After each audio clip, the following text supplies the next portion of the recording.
இன்றைக்கு மயிலாடுதுறை அருகே நாகப்பட்டினம் அருகே விடுதலை சிறுத்தைகள் கட்சி ஏற்றிய கொடிக்கம்பத்தை தாசில்தார் வந்து நின்று அதை பிடுங்கி எறிந்திருக்கிறார். அதிகாரிகளுக்கு எவ்வளவோ வேலைகள் இருக்கின்றன. விடுதலை சிறுத்தைகளிடம் மட்டுமே அதிகாரிகள் விதிமுறைகளை பேசுகிறார்கள். புதிதாக கொடியேற்றக்கூடாது, தாசில்தாரிடம் அனுமதி வாங்க வேண்டும். இதெல்லாம் வினோதமாக இருக்கிறது. வருவாய்த்துறையினருக்கு இதில் தலையீடு செய்வதற்கு எப்போது அதிகாரம் வழங்கப்பட்டது என்று தெரியவில்லை. எந்த சட்டம் அந்த அதிகாரத்தை வழங்குகிறது என்றும் தெரியவில்லை. இதையெல்லாம் சகித்து கொண்டுதான், இதையெல்லாம் பொறுத்து கொண்டுதான் நாங்கள் கூட்டணியின் நலன் கருதி இயங்குகிறோம். கூட்டணியின் நலன் கருதுவது விடுதலை சிறுத்தைகளின் நலனுக்காக அல்ல, நாட்டு அது இருக்கத்தான் செய்யும். அதெல்லாம் 100% முழுமையாக உடன்பட்டு இயங்க முடியாது. கூட்டணி கணக்குகளை எல்லாம் தாண்டி இந்த மாதிரியான நட்புறவு என்பது அரசியல் கட்சிகளுக்கு இடையிலே இருப்பது நல்லது. கூட்டணி கட்சிகளுக்கு இடையிலே மட்டும்தான் உறவு இருக்கணும், நட்பு இருக்கணும், ஒருத்தருக்கு ஒருத்தர் நல்லிணக்கமாக இருக்கணும், மற்றவங்க எப்பவும் பகையாகவே இருக்க வேண்டும் என்கிற அந்த உளவியல் தவறு. கூட்டணி அரசியலை தாண்டிய ஒரு நட்புறவு. அதற்காக எல்லாவற்றையும் கூட்டணி கணக்குகளோடு அணுக வேண்டிய தேவையில்லை. மேலும் பாஜக இப்போது இறங்குமுகத்தில் இருக்கிறது. இப்படிப்பட்ட ஒரு சூழலில் திமுக தற்கொலை முயற்சியில் ஈடுபடாது, அதற்கு வாய்ப்பில்லை. மக்கள் தொண்டு செய்வதற்காக தன்னுடைய கலைத்துறை பணிகளை எல்லாம் ஒதுக்கி வைத்துவிட்டு இன்னும் அவர் பல 10 ஆண்டுகள் திரைத்துறையிலே மிளிர முடியும். அவருக்கு செல்வாக்கு இன்னும் நீடிக்கிறது. செல்வாக்கு இழந்த பிறகு அவர் வரவில்லை. நல்ல உச்சத்தில், புகழின் உச்சத்தில் இருக்கிற போது அதை விட்டுவிட்டு அரசியல் களத்திற்கு வருகிறார் என்பது ஒரு வகையிலே அவர் ஒரு நல்லெண்ணத்தோடு, சமூக பொறுப்புணர்வோடு பொதுவாழ்வுக்கு வருகிறார் என்றுதான் நான் பெரிதும் நம்புகிறேன். விடுதலை சிறுத்தைகளின் வளர்ச்சியை பொறுத்துக் கொள்ள முடியாத, சகித்துக் கொள்ள முடியாத கும்பல் சமூக ஊடகங்களை ஒரு வாய்ப்பாக பயன்படுத்திக் கொண்டு இல்லாத பொல்லாத அவதூறுகளை எல்லாம் அள்ளி இறைத்துக் கொண்டிருக்கிறார்கள். இதெல்லாம் நாம் அறிவோம். அவர்களுக்கு ஒரு உள்நோக்கம் இருக்கிறது. இன்றைக்கு தமிழ்நாட்டில் திமுக தலைமையிலான கூட்டணி கட்டுக்கோப்பாக இருக்கிறது. கொல்கத்தாவில் முதுநிலை மருத்துவம் படிக்கும் மாணவிக்கு எதிராக நடந்த கொடூரம், பாலியல் வன்புணர்வு இன்றைக்கு நாட்டையே உலுக்கிக் கொண்டிருக்கிறது. வெட்கி தலைகுனியக்கூடிய ஒரு குரூரமாக அது நடந்தேறி இருக்கிறது. இந்த நிலையில் உச்சநீதிமன்றம் தன்னியல்பாக முன்வந்து அந்த வழக்கை எடுத்து நடத்துவது மிக பெரும் ஆறுதலை தருகிறது. உச்சநீதிமன்றத்தை விடுதலை சிறுத்தைகள் கட்சியின் சார்பில் நெஞ்சார பாராட்டுகிறோம். இதுபோன்ற வன்கொடுமைகள் இனி நடக்காது என்று நிர்பயா வழக்குக்கு பின்னர் பலரும் உறுதியளித்ததை, நிர்பயா பெயரிலேயே ஒரு சட்டம் இயற்றியதை நாம் வரவேற்றோம். ஆனாலும் மீண்டும் மீண்டும் இந்த அநாகரிக வன்கொடுமை அரங்கேறி கொண்டிருப்பது அதிர்ச்சியும் வேதனையும் அளிக்கிறது. பிரதமர் பெண்களுக்கான பாதுகாப்பை உறுதிப்படுத்துவோம் என்று சுதந்திர தினத்திலே பேசியிருக்கிறார். அதனை ஆக்கப்பூர்வமாக நடைமுறைப்படுத்துவதற்கு பிரதமர் ஆவண செய்ய வேண்டும் என்று இந்த நேரத்தில் வலியுறுத்துகிறோம். இன்றைக்கு சோளிங்கர் அருகே பெருங்காஞ்சி என்கிற கிராமத்தில் ஒரு ஆணவ கொலை நிகழ்ந்திருக்கிறது. தலித் இளைஞர் ஒருவர் கொடூரமாக கொல்லப்பட்டு கிணற்றிலே வீசப்பட்டிருக்கிறார். அந்த இளைஞர் அல்லது அந்த இளைஞரை விரும்பிய பெண்ணின் பெற்றோர் மட்டும் கைது செய்யப்பட்டிருப்பதாக தெரிகிறது.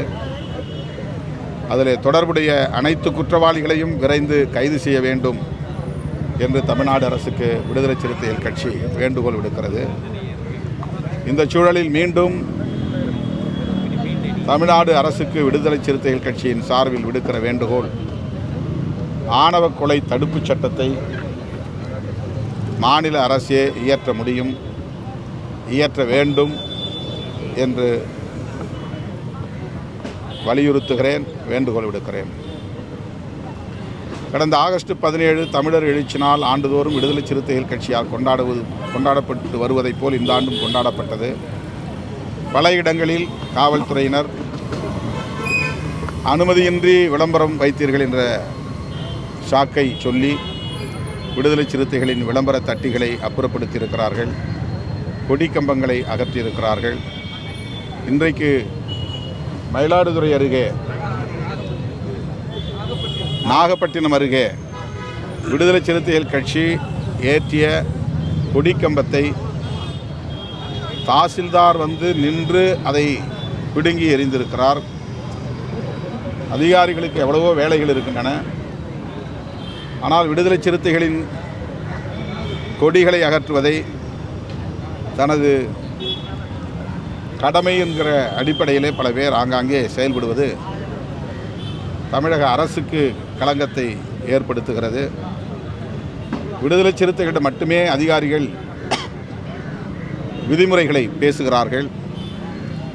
புதிதாக கொடியேற்றக்கூடாது, தாசில்தாரிடம் அனுமதி வாங்க வேண்டும், இதுவெல்லாம் வினோதமாக இருக்கிறது. வருவாய்த்துறையினருக்கு இதில் தலையீடு செய்வதற்கு எப்போது அதிகாரம் வழங்கப்பட்டது என்று தெரியவில்லை. எந்த சட்டம் அந்த அதிகாரத்தை வழங்குகிறது என்றும் தெரியவில்லை. சட்டம் ஒழுங்கை நடைமுறைப்படுத்துகிற அதிகாரம், உடனடி அதிகாரம் காவல்துறைக்குத்தான் உண்டு. ஆனால் விடுதலை சிறுத்தைகள் இயக்கத்தின் நடவடிக்கைகளில் அடிக்கடி வருவாய்த்துறையை சார்ந்தவர்கள் தலையிடுவது, காவல்துறையை துணைக்கு அழைத்துக் கொள்வது, பொக்லைன் வைத்து அல்லது ரம்பம் வைத்து கொடிக்கம்பங்களை பிடுங்குவது, அறுப்பது போன்ற நடவடிக்கைகளில் எல்லாம் ஈடுபட்டு வருவது வேதனை அளிக்கிறது. இது தொடர்பாக எங்கெங்கெல்லாம் இப்படி நடந்திருக்கிறதோ அதையெல்லாம் தொகுத்து முதல்வரின் கவனத்திற்கு விரைவில் கொண்டு செல்வோம் என்பதை விடுதலை சிறுத்தைகள் சார்பிலே தெரிவித்துக் கொள்கிறேன். ஒருபுறம் கூட்டணி வலுவாக இருக்கணும், கூட்டணியை இந்த கூட்டணியை சிதைப்பதற்கு வெளியே இருந்து சதி நடப்பதாக நீங்கள் தொடர்ந்து சொல்கிறீங்க. உங்களுடைய தொண்டர்களுக்கும் அதை பொறுமையாக இருந்து அதை ஹேண்டில் பண்ணணும்னு சொல்கிறீங்க. மறுபுறம் இது போன்ற தமிழக அரசில் கூடிய வருவாய்த்துறை, காவல்துறையினர் தொடர்ந்து உங்களை டார்கெட் பண்ணுற விஷயமா இருக்கட்டும், தலித் முதல்வர், இதையெல்லாம் சகித்து கொண்டுதான், இதையெல்லாம் பொறுத்து கொண்டுதான் நாங்கள் கூட்டணியின் நலன் கருதி இயங்குகிறோம். கூட்டணியின் நலன் கருதுவது விடுதலை சிறுத்தைகளின் நலனுக்காக அல்ல. அது ஒரு பக்கம் நாட்டு அது இருக்கத்தான் செய்யும். அதெல்லாம் 100% முழுமையாக உடன்பட்டு இயங்க முடியாது. அதிகார வர்க்கத்தை சார்ந்தவர்கள் எங்களுக்கு எப்போதும் போல தொல்லை தருகிறார்கள். அதிகார வர்க்கத்தினுடைய அணுகுமுறைகளில் தனிநபர், ஒரு இன்ஸ்பெக்டருக்கு பிடிக்காது, எஸ்பி அதில் தலையிட்டிருக்க மாட்டார். ஒரு எஸ்ஐக்கு பிடிக்காது, எஸ்ஐ அவர் இஷ்டத்துக்கு எங்களுக்கு நெருக்கடி கொடுப்பார். அந்த மாதிரி கார்பரேஷன் இல்லை. பல இடங்களில் இப்போ இந்த இடத்துல இந்த இருக்கிற அதிகாரி எங்களுக்கு ஒத்துழைப்பு கொடுக்குறாரு, சில அதிகாரிகள் நெருக்கடி கொடுக்குறாங்க. இந்த மாதிரி அதிகாரிக்கு அதிகாரி அது மாறுபடுகிறது. இது நேரடியாக அரசாங்கம் கொடுத்த டைரக்ஷன் கிடையாது. அதிகாரிகள் தனிப்பட்ட முறையில் எங்களுக்கு எதிராக செயல்படுவதை நாங்கள் சுட்டி காட்டுகிறோம். கூட்டணி நலன்களுக்காக நாங்கள் ஒத்துழைப்பது என்பது விடுதலை சிறுத்தைகளின் நலன்களுக்காக அல்ல, தேச நலன்களுக்காக, மக்கள் நலன்களுக்காக இணைந்து செயல்பட வேண்டிய தேவையை உணர்ந்து செயல்படுகிறோம்.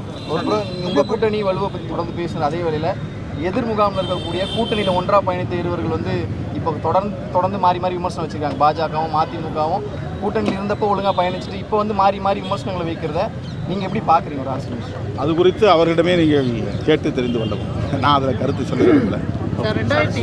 சார் 2022 கலைஞர் சிலையை வெங்காய நாடு திறந்து வைக்கிறாரு. இப்போ நாணய வெளியீட்டில் ராஜ்நாத் சிங் கலந்துக்கிறாரு. தோழமை கட்சிகள் அதாவது கூட்டணி கணக்குகளை எல்லாம் தாண்டி இந்த மாதிரியான நட்புறவு என்பது அரசியல் கட்சிகளுக்கு இடையிலே இருப்பது நல்லது. கூட்டணி கட்சிகளுக்கு இடையிலே மட்டும்தான் உறவு இருக்கணும், நட்பு இருக்கணும், ஒருத்தருக்கு ஒருத்தர் நல்லிணக்கமாக இருக்கணும், மற்றவங்க எப்பவும் பகையாகவே இருக்க வேண்டும் என்கிற அந்த உளவியல் தவறு. அந்த கலைஞருடைய சிலை திறப்பு எங்கெங்கே நடந்திருக்கு, யார் யார் அதில் கலந்துக்கிட்டாங்கிறத அந்த நாணய வெளியீட்டு விழாவிலேயே முதல்வர் சொல்லியிருக்கிறார். ஓமந்தூரர் வளாகத்தில் இருக்கிற சிலையை வெங்கையா நாயுடு திறந்தார். அறிவாலயம் வளாகத்தில் உள்ள சிலையை சோனியா காந்தி அம்மையார் திறந்தார். முரசொலி அலுவலகத்தின் வளாகத்தில் உள்ள சிலையை மம்தா பானர்ஜி அவர்கள் திறந்தார். இப்படி அவர் யார் யார் பங்கேற்றார்கள். இன்றைக்கு நாணயத்தை வெளியிடுவதற்கு ராஜ்நாத் சிங் வந்திருக்கிறார். ஆகவே இது கூட்டணி அரசியலை தாண்டிய ஒரு நட்புறவு. அதற்காக எல்லாவற்றையும் கூட்டணி கணக்குகளோடு அணுக வேண்டிய தேவையில்லை. மேலும் பாஜக இப்போது இறங்கு முகத்தில் இருக்கிறது, இந்தியா கூட்டணி ஏறுமுகத்திலே இருக்கிறது. இந்த நடந்து முடிந்த தேர்தலில் பாஜக அறுதி பெரும்பான்மையை பெற முடியவில்லை. சந்திரபாபு நாயுடு, நிதிஷ்குமார் ஆகியோரின் தயவில் தான் ஆட்சி நடத்த முடிகிறது. இந்தியா கூட்டணி இன்றைக்கு வலுவான ஒரு எதிர்க்கட்சியாக மக்களவையில் போய் அமர்ந்திருக்கிறது. இப்படிப்பட்ட ஒரு சூழலில் திமுக தற்கொலை முயற்சியில் ஈடுபடாது, அதற்கு வாய்ப்பில்லை. அப்படி ஒரு கணக்கு போட தேவையில்லை. இதை விடுதலை சிறுத்தைகள் நம்பிக்கையோடு தெரிவிக்கிறோம். நாளைக்கு இன்னைக்கு நீங்க இங்க கொடியேற்றுறீங்க, நாளைக்கு தமிழக வெற்றி கழகத்துடைய தலைவராக நடிகர் விஜய் அவருடைய கட்சி கொடியை அறிமுகப்படுத்துகிறார். கட்சி பேர் அறிவிச்சு இந்த குறுகிய காலத்தில் இந்த பயணத்தை நீங்க எப்படி பார்க்குறீங்க? அடுத்த கட்டமாக மனப்பூர்வமாக வரவேற்கிறேன், அவரை வாழ்த்துகிறேன். மக்கள் தொண்டு செய்வதற்காக தன்னுடைய கலைத்துறை பணிகளை எல்லாம் ஒதுக்கி வைத்துவிட்டு இன்னும் அவர் பல பத்தாண்டுகள் திரைத்துறையிலே மிளிர முடியும். அவருக்கு செல்வாக்கு இன்னும் நீடிக்கிறது. செல்வாக்கு இழந்த பிறகு அவர் வரவில்லை. நல்ல உச்சத்தில், புகழின் உச்சத்தில் இருக்கிற போது அதை விட்டுவிட்டு அரசியல் களத்திற்கு வருகிறார் என்பது ஒரு வகையிலே அவர் ஒரு நல்லெண்ணத்தோடு, சமூக பொறுப்புணர்வோடு பொது வாழ்வுக்கு வருகிறார் என்று தான் நான் பெரிதும் நம்புகிறேன். எனவே அவருடைய நல்ல உள்ளத்தை, பொது தொண்டு ஆற்ற வேண்டும் என்கிற உயர்ந்த உள்ளத்தை வரவேற்று பாராட்டுகிறேன். அறிக்கையில் பொறுத்தவரை வருகிற அக்டோபர் 2 புரட்சியாளர், அக்டோபர் 2 காந்தியடிகளின் பிறந்த நாள். மது ஒழிப்பு மற்றும் போதைப்பொருள் ஒழிப்பு ஆகியவற்றை முன்னிறுத்தி மகளிர் மாநாடு ஒன்றை நாம் நடத்தப் போவதாக தமிழர் எழுச்சி நாள் நிகழ்விலே அதிகாரபூர்வமாக அறிவித்திருக்கிறோம். அதனையொட்டி மண்டல வாரியாக சில நிகழ்வுகளிலும் நான் பங்கேற்க இருக்கிறேன், பரப்புரையில் ஈடுபட இருக்கிறேன். இந்த மாநாட்டை முடித்துக் கொண்டு நம்முடைய மறுசீரமைப்பு நடவடிக்கைகளை தீவிரமாக மேற்கொள்ள இருக்கிறோம். ஆகவே தோழர்கள் வழக்கம் போல ஒருங்கிணைந்து செயல்பட வேண்டும், ஒற்றுமையாக இருந்து செயல்பட வேண்டும். இன்றைக்கு பல முனைகளில் இருந்து நம்முடைய இயக்கத்தை பலரும் குறிவைத்து வன்மத்தோடு, காழ்ப்புணர்வோடு, விமர்சனங்கள் என்கிற பெயரால் அவதூறுகளை அள்ளி இறைத்துக் கொண்டிருக்கிறார்கள் என்பதை நாம் அறிவோம். அரசியல் அறியாமையால் உழலும் அற்பர்கள், பொறாமையால் புலம்பும் புல்லர்கள், காழ்ப்புணர்வால் கதவும் கயவர்கள் என்று விடுதலை சிறுத்தைகளின் வளர்ச்சியை பொறுத்துக் கொள்ள முடியாத, சகித்துக் கொள்ள முடியாத கும்பல் சமூக ஊடகங்களை ஒரு வாய்ப்பாக பயன்படுத்திக் கொண்டு இல்லாத பொல்லாத அவதூறுகளை எல்லாம் அள்ளி இறைத்துக் கொண்டிருக்கிறார்கள். இதெல்லாம் நாம் அறிவோம். அவர்களுக்கு ஒரு உள்நோக்கம் இருக்கிறது. இன்றைக்கு தமிழ்நாட்டில் திமுக தலைமையிலான கூட்டணி கட்டுக்கோப்பாக இருக்கிறது, வெற்றிகரமாக இயங்குகிறது. அகில இந்தியாவுக்கு வழிகாட்டக்கூடிய ஒரு கூட்டணியாக, முன்னோடி கூட்டணியாக விளங்குகிறது. வேறு மாநிலங்களில் எங்கும் இது போன்ற ஒரு கட்டுக்கோப்பான கூட்டணியை பார்க்க முடியாது. அதை எப்படியாவது சிதறடிக்க வேண்டும் என்று கருதக்கூடியவர்கள் பல வகையிலும் திமுகவையும் விடுதலை சிறுத்தைகளையும் குறிவைத்து பேசி வருவதை நாம் அறிவோம். இதற்கான காரணங்களையும் நாம் அறிவோம். எனவே நாம் மிகவும் எச்சரிக்கையாக இருக்க வேண்டும், பொறுப்புணர்வோடு இயங்க வேண்டும், தொலைநோக்கு பார்வையோடு பயணிக்க வேண்டிய தேவை இருக்கிறது. மறுசீரமைப்பிலே இருக்கிற தேக்கத்தை ஒரு பொருட்டாக கருத வேண்டியதில்லை. சில அறிவிப்புகளை நான் அவ்வப்போது செய்திருக்கிறேன். அதெல்லாம் கட்சி நலன் கருதிதானே தவிர இயக்க தோழர்கள் மீதுள்ள புகார்களின் அடிப்படையில் அல்ல.